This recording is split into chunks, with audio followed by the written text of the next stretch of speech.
it was certainly the case with the Taiwan pavilion, but it was designed to look like a lantern. And as you went inside, you were asked to choose a wish for the future.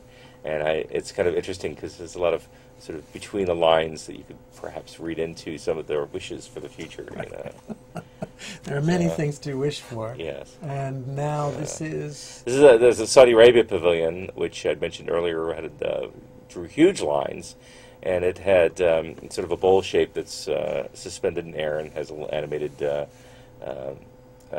animated screen at the top there. But on the inside, on that dome shape, there's a projected film that you go through over a moving sidewalk, and it's a huge IMAX projection, but it's below you on the dome that's below you, and it is a pretty spectacular presentation. All right, and then this is Australia. This is Australia Pavilion. Also did a great view, and I was fortunate during the construction phase to get a tour of the pavilion under construction, so I really got to see, you know, what the pavilion would look like in construction, and then finally see the final product. And Australia is a really good example of using a lot of different presentation techniques. They had live performances. They had sort of static art that you would look through going through it, and at the end they had a 360-degree performance around a rotating stage that had rotating screens and three-dimensional objects coming up from below, and it was a really, really spectacular pavilion. So kind of multimedia, multi-focused exhibition. This is another shot. Another shot just showing the Australian pavilion here. Shanghai is pretty humid and warm in the summer. How did you find the air inside the pavilions? Were they mostly air conditioned, or? Yeah, most of the pavilions are air conditioned. The time I was there, in fact, I kind of planned my trip toward the beginning of the year just so that it wouldn't be too hot. But I understand it's been a very, very hot and humid summer in Shanghai this year. So I was kind of fortunate that it wasn't too bad when I was there. But I understand in the last 2 months it's been pretty brutal, and which I think would also lend well to a World's Fair in San Francisco, because our summers are pretty mild. Much milder, much more accommodating. Yeah. All right, well, let's continue on. We have about 5 minutes left, so I want to get as many pictures. Okay, yeah, this is the Denmark Pavilion, which had sort of a Mobius strip type shape, and you could borrow bicycles and actually bicycle around the pavilion. And if you move to the next slide, you'll see the Little Mermaid statue, which was brought over from Copenhagen. So if you go to Copenhagen right now and see the Little Mermaid, you'll notice it's not there because they shipped it to China. And it's, of course, a very popular exhibit in the middle of the Danish pavilion. And that's Hans Christian Andersen's story, right? The Little Mermaid. And that's the one that will return back to China at the conclusion of the Expo. Back to Denmark, right. And Spain. Yeah, and this is the Spanish pavilion. They did a very interesting pavilion where they used a lot of different woven techniques to sort of wrap their pavilion, and it was also proving to be a very popular one. Again, they have a combination of static exhibits, video screens, and live performances in the pavilion, and we're kind of focusing on the outdoors here, but you can sort of get a sense of the scale here as well. And did they have much in Spanish, or was it all translated into Chinese and English, or?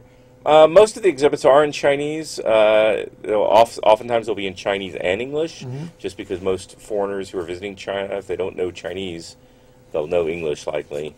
And sometimes they'll be in Chinese, English, and then whatever the native country is. All right, and then now here we have...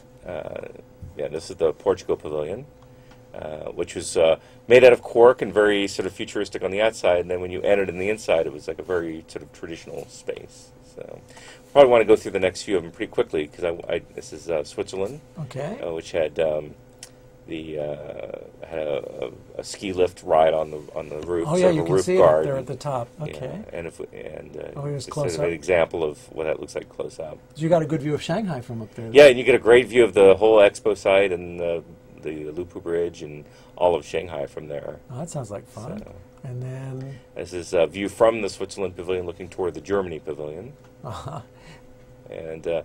And then exiting the Germany Pavilion and seeing the Polish Pavilion here. Okay. So you get a sort of idea of the scale here and just how massive the thing is. This is the Norway Pavilion at night, a very spectacular pavilion. Sweden.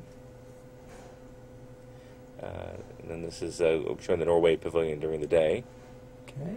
And then the USA pavilion, which I think I mentioned in a previous show here that I was kind of disappointed by, but at least we were there, which was a big challenge. Yeah, it was a whether big or not we were challenge going to be whether there or we were not. going to be there at all. So I was so glad that we were actually going to be there. So if you can Right, forward through, right. and then you'll forward through these really quickly. You'll just see how the U.S. pavilion was able to be there, and that the lots of corporate sponsorship, Right. which was, for better or for worse, The wall of shame or the wall of well, fame. but if it depending on weren't how for you look at that, the U.S. pavilion probably wouldn't have happened. But I wanted to show that to show certain context. All right. Next is the Mexico pavilion, which Okay. is it was underground and had a nice little park on top. it. And I'm putting up now the websites that you have, the expomuseum.com and the World's Fair podcast.com. So if people want to see more about your reportage and the things that you've covered, they can go to those websites.